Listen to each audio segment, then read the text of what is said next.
This week we are going to let our guest introduce himself again. Go ahead. How are you doing? I'm doing fine. Thanks for having me. Of course. I guess I owe a great debt of gratitude for having me twice. I think in a year. Can't get enough of the show. Why you keep mentioning Ask the Loud? Well, I've done about 100 shows this year, and this by far is the most memorable.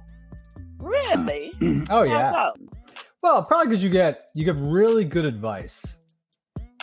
I try. Yeah, absolutely. I mean, it always helps to kind of bounce your ideas off other people. And I know you've been around the block in the music industry. You think so? Well, you definitely come off as that. You just stay up on the information.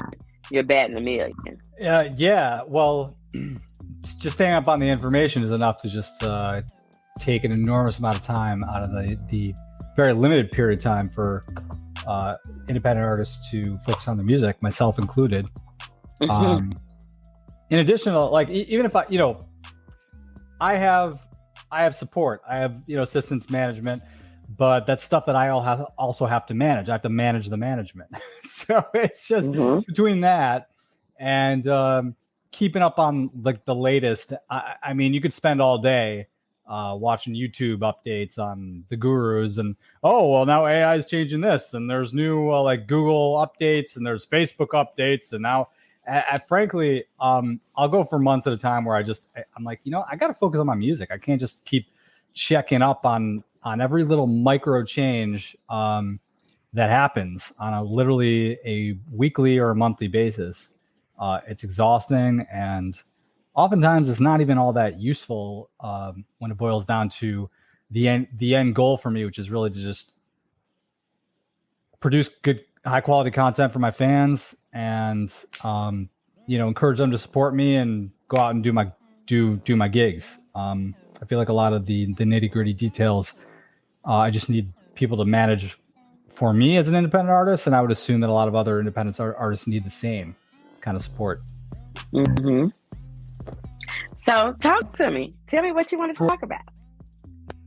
Well, I guess. Well, I mean, you just opened up a whole bag of worms with the AI thing, because that is that is just never ending. And now and then I'm like seeing these like clickbait titles like ChatGPT 5 is out now, and I click on the ChatGPT 5 like video, which is like gonna hopefully tell me what it's all about, and should I install it now? And it's like it's gonna be out very soon.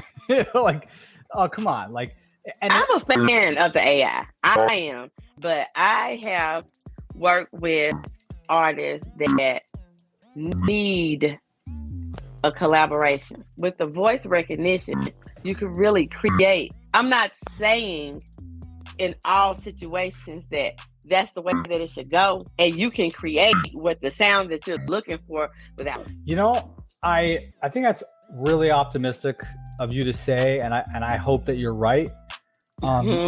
Being the pessimist that I typically am, I'm gonna have to counter with potential negative, negative outcomes from this sort of like, it's totally, I can see that being a possibility. That instead of having to like work for hours crunching out a track for a collaborative option, just sending this quick AI sample. But you know what? The more I kind of get involved with the collaborations, and I've actually been fortunate enough to just pump out a new amazing, probably one of the most exciting collaborations I've worked on in a long time. Miserlou this past week, which I could talk about. I did not land that collaboration until I had fully produced the track. I mean, we're talking like a full like cinematic orchestral rock kind of upbeat Miserlou, and like pretty much good enough that like the movies would be cool with it. And I ran it by a bunch of artists, and the people that were like really interested, but then, well, let me just cut to the chase. Ginny, who I pitched this by, Ginny Luke and Johannes Sater out in LA, they agreed to it because they love the piece so much. So if I had sent them a skeleton, like, oh, here's the general idea and here's who I am, or my management sent it out, whatever. I don't know. That's the pessimistic Asher talking. I hope I'm wrong, but that's just been my personal experience. I feel like a lot of people just kind of look at the numbers. It actually could be fully produced. I got to tell you, I was watching this this sync, like movie sync type like workshop, where they were pretty much warning against artists who produce music like myself from getting paid or getting accepting opportunities from companies like Pond, for instance, that they basically I don't know if you've heard of that Pond, like they use a raw, what's the word? I don't know why the word's escaping me, but just video and audio and then photo, just pre-produced photos. Stock. Yeah, thank stock. you. That's the word I was looking for. So they discourage that because Pond and these other types of companies are using that stock, the photos and the videos and the audio, and building AI off of that. So at the expense of the artist. So I don't know if, again, I think it's one of those things where it's inevitable, but it's hard to know. It's hard to sort of stop that game from developing because there's so much money being pumped into it and so many people want to use the stock. So tell me, what have you been doing this last year? Oh, just twiddling my thumbs. Well, I as you know, I'm a workaholic, so I've just been doing a lot more of that stuff. I probably, since last we spoke, probably produced about at least 12 to 13 singles releases, 5 of which were full symphonies, like classical symphonies, 2 of which are hip hop singles. The most recent, probably the thing I'm most excited about is Miserlou, which is based on a traditional Greek piece that probably most people have heard, but I made it more a contemporary, upbeat, cinematic type of production. And that is what I was mentioning before. I reached out to some really amazing artists and had to go through some red tape to get through Ginny's record label to have her sign on to collaborate on the song. And then I got Johannes, who's he's been on international tours and he's been on the Tonight Show, the Today Show. I mean, pretty much every show you can think of. America's Got Talent. I mean, it's just really an honor to have even met him. Just to work with him has been pretty cool. It's, Ginny's worked with Dave Matthews, Britney Spears, pretty much Jay-Z, anybody you can think of. I'm the smaller of the artists, if you will. It's been like an honor to be able to build the backbone of the song and then to just have them kind of do their thing on it. She added some violin, electric violin, and even some classical to kind of do this dueling thing with me. And Johannes is a drummer, so he turned it he turned it more into like a rock type beat. So that's been pretty cool. And we have the producer of the Pentatonix, the musical director, Lucas Sater of the Pentatonix, who worked on the song. And that was pretty cool. So that's been kind of labor of love, just getting it on different platforms and working on the write-up and the blogs and magazines and the influencers and so on and so forth. That's what I've been busy with this past week. The gigs and concerts and stuff like that. It's been about 100. It was about 150 gigs ago that we talked. So there's been a lot of events. I've been traveling. I'm trying to remember when anything in particular that was unique. That's just been been out to LA, Texas. Did some events in North Carolina, Atlanta. Yeah, it's been a busy year. Busy year, a blessed year. Okay. So I'm going to ask you a question then. do you think that because you had such a great experience with this collaboration, that you may have been spoiled or not knowing what to expect when you get the collaboration from hell? You know, I I think it's bound to happen actually, because I keep seeking out collaborations. I think it's bound to happen. Mm-hmm. I think the redeeming factor is that even if I do end up with the collaboration from hell, I'm not sure. I think the only way to really have a collaboration from hell is where, you know, like I work extensively and like invest extensively in a single, and all of a sudden, like this person wants to completely flip the song upside down after having invested time and effort in it. I mean, I had one collaboration that was kind of a joke. In contrast, she was really talented singer, really into herself, and thought much more of herself than she actually was. Like, she thought she was this like major celebrity, and and she just, you're being so nice. I mean, I worked on the song and the track, and we just sort of like went our own ways. Like, we never got in an argument or anything. We just didn't like finish the project because I was just thinking like, gee, this is not the type of person I really have an interest in working with, because she really thinks she's like the shit. And she's really not. I mean, she's got a good voice. Okay. And I don't know if it's funny because she reached out to me first. And then, so anyway, just to kind of give you an idea of like the exchange, that one of many exchanges that I had that made me just sort of like roll my eyes. It was like where she made I'm trying to remember actually. Thinking out loud here. She had a track that she recorded with another artist. She asked me to record over it, my violin. I said sure. I didn't ask for anything because I thought it was a collaboration. I recorded, I sent it to her. She disappears for like 2 months. Nothing happens with the song. She comes back to me. She's like, "Hey, could you record on this song?" I'm like, "Well, what happened with the last song?" She's like, "Oh, it wasn't like, or the label like said that it wasn't ready or wasn't good or something was missing." I'm like, "Okay, and you want me to record on this for free?"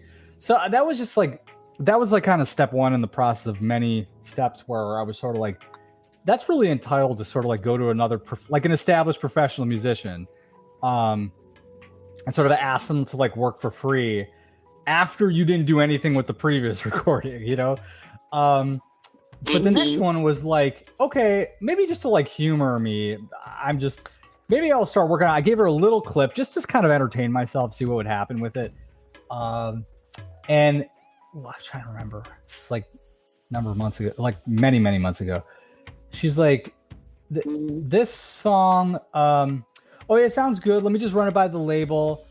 And then, oh, that's right. And then I said, well, so if you want me to finish up the recording, I'm either going to need 50% split in the royalties, which is asking, like, we're not talking an artist who's getting millions of streams. We're talking like an artist who gets like few 1,000 streams, like has whatever, some screwy stuff on their social media platforms.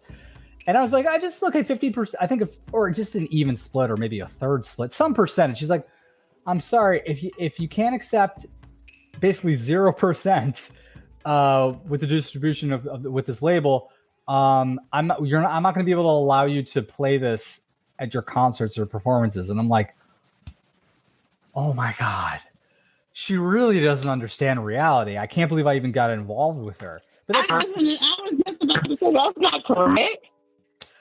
I haven't thought about this in so long since I just brought it up. But now that I think about, like, I can't believe that I actually wasted my time. But yeah, so that's just kind of give you an idea as to how insane one of my collabs was. So you could say that could have been the collab from hell. Wow, normal people, like hardworking people who care, who have respect for the people who they're collaborating with, people who actually have a resume that's like legit.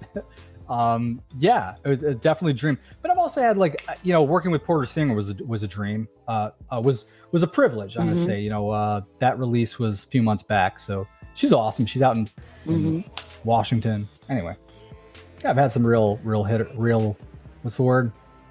great opportunities. Tell me a little bit more about your latest project, the process, what you loved about it, what frustrated you about it, and anything else you want us to know. Well, what I like to say, probably the most important point, first of all, is again, it was just a privilege working on Miserlou, and I hope that more of the world gets to hear it. It's doing really well as far as the playlists are concerned. It's landing on a lot of, like, for me, I care about targeted playlists as opposed to like, oh, it's on 3 million random playlists. It's kind of targeting like rock and classical and some electronic. Yeah, it's working. Anyway, nobody wants to hear about this stuff. I'm gonna say that, I do. Yeah. Oh, I'm touched. So so if you want to hear about it, I care that the playlists are targeted, because what you see in the stats is that maybe on Chartmetric or within the Spotify for Artists, for instance, or even on iTunes, you see that the same people are listening to the music over and over again. So it's like two plays per listener, or 3 plays per listeners. My last single had 8.5 plays per listener, and that's exciting to me, as opposed to like 100,000 people who just kind of brush by it once and then they're done. So because the people that want to support you, or they want to meet you, the people that are streaming your song 2, 3, 4 times. Anyway, so that's just one little point. Another point is I learned something important in terms of what it means to collaborate with other artists that are of equal, and if not greater stature, if you will. Maybe a bit longer resume, more talented, I don't know. Is taking a step into this group, this effort, this team effort with humility. And I think that really leads to better outcomes. So I didn't, the way that Miserlou ended up is different than I had envisioned initially. In fact, had produced initially. I produced it, I posted it on my site. It probably lent itself a little more close to my actual listeners, but because I shut my mouth up when it came to their recording sessions, and I made a couple minor mistakes. Like I edited some notes, some rhythm, and then they said, well, can you actually keep it the way it was? And I said, yeah, you're right. This is your baby just as it is mine. And I'm glad that I made that mature step forward, because it led to great outcomes. It led to a rock song I did not plan on producing, but it led to like a really positive experience for all of us. And as a result, listeners from all ends that are into the song. What did you bring from all those other previous collaborations to this collaboration to make it great?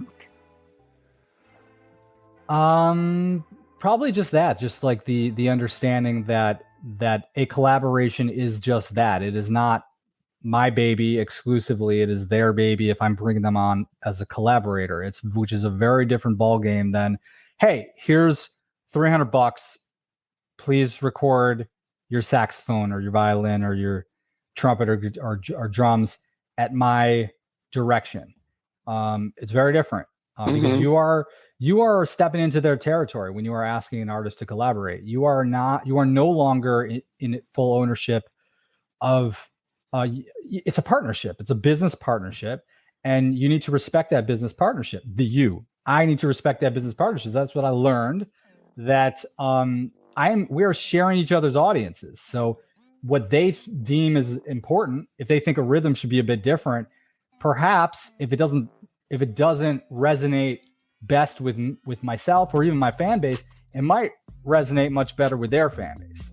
So that is a reason to be flexible, really in any business partnership. But this is like a microcosm of a business partnership. Just one contract, one song.